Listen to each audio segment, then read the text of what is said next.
Good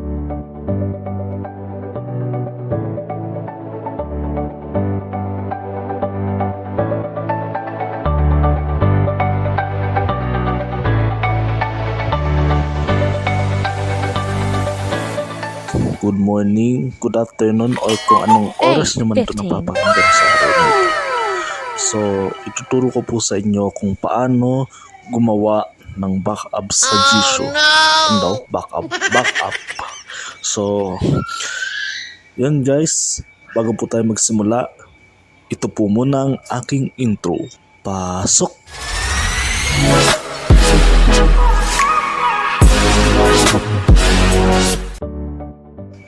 So, ayun nga guys, pagpasensyahan nyo na yung background ko. Kung medyo maingay man, awan ko kung halata.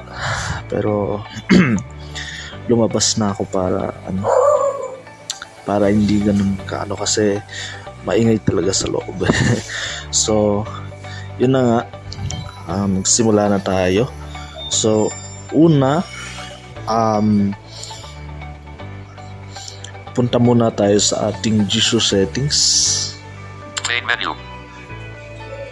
Suspense. Jisoo settings. Yan. Jisoo Tapos Plus. hanapin natin dito si advanced settings. Extension.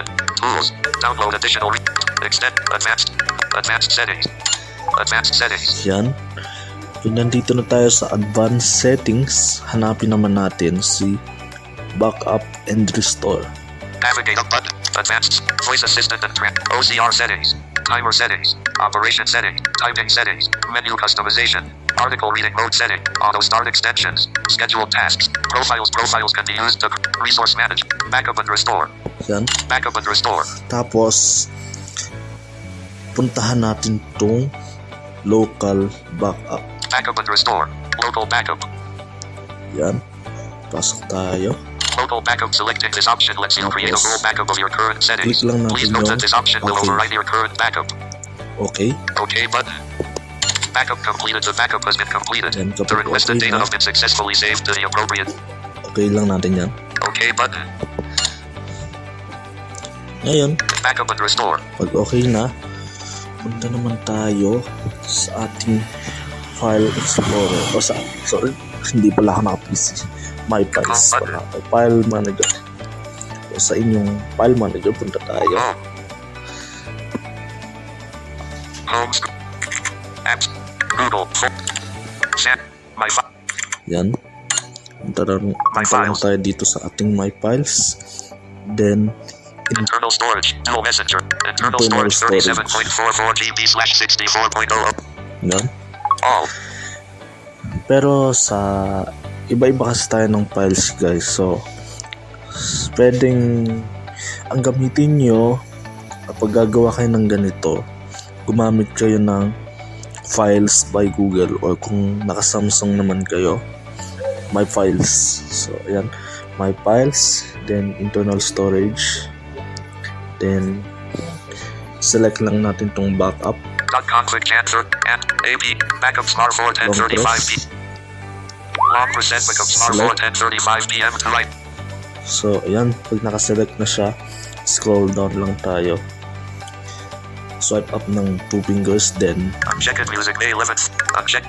check natin to. Unchecked Jisoo set up. Open file. Unchecked June 7 4:31 p.m. 17 items. Yan. Check natin yan. Checked.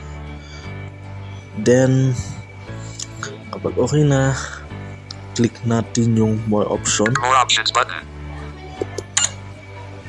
Then, kapag nandito na tayo, hanapin natin yung compress. Hindi ko lang alam sa ibang files kung merong ganito. Details. Ayan. Compress. So, ayan. Click lang natin itong Details. Compress. compress. Internal storage text box. Then, Internal storage text box. Editing. palitan natin to. Functions menu. Function clear. Clear. Gawin natin Jisoo. Capital J. Juliet J. I. R. Romeo. E. E. Jisoo. S. Sierra. H. H. O. Oscar. B. O. I. India. U. U. I. India. O. Oscar. O. Space Visual. backup, B. Rob B. A. C. C. back, A. Symbol keyboard. Plus. Dash. Letter keyboard. U. E. Pop B. yan. Kapag okay na, Zip item 1 of 2. Visual backup text box. Zip item 1 of 2 combo box. yan, dito, mamimili kayo kung anong gusto nyong gamitin na format. Check zip. Either zip A. 20. Check 7 zip. or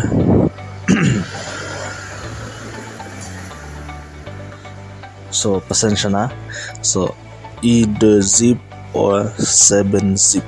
Mamimili lang kayo dyan. Check zip. Pero, preferred ko zip. So, yan. Zip item 1 of 2 combo box. Kapag okay na, Uncheck protect with password checkbox. ngayon, pwede nyo itong checkan para kung gusto nyo lang naman lagyan ng password yung ginawa nyong backup. So, yan. Ako, hindi ko na ito lalagyan. So, Cancel button. Compress button. pindutin na natin itong compress. Cancel button. 36%. Hintayin natin.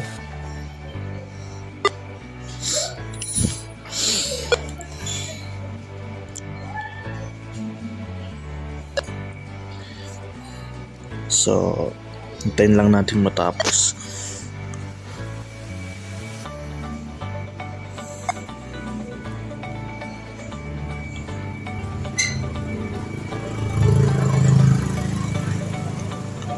Compressed file created in /internal storage /visual backup.zip.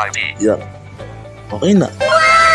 So, ganun lang po kung paano gumawa ng backup sa G-Show. So, thank you po sa Battery index. Tools. pakikinig. Stop. So,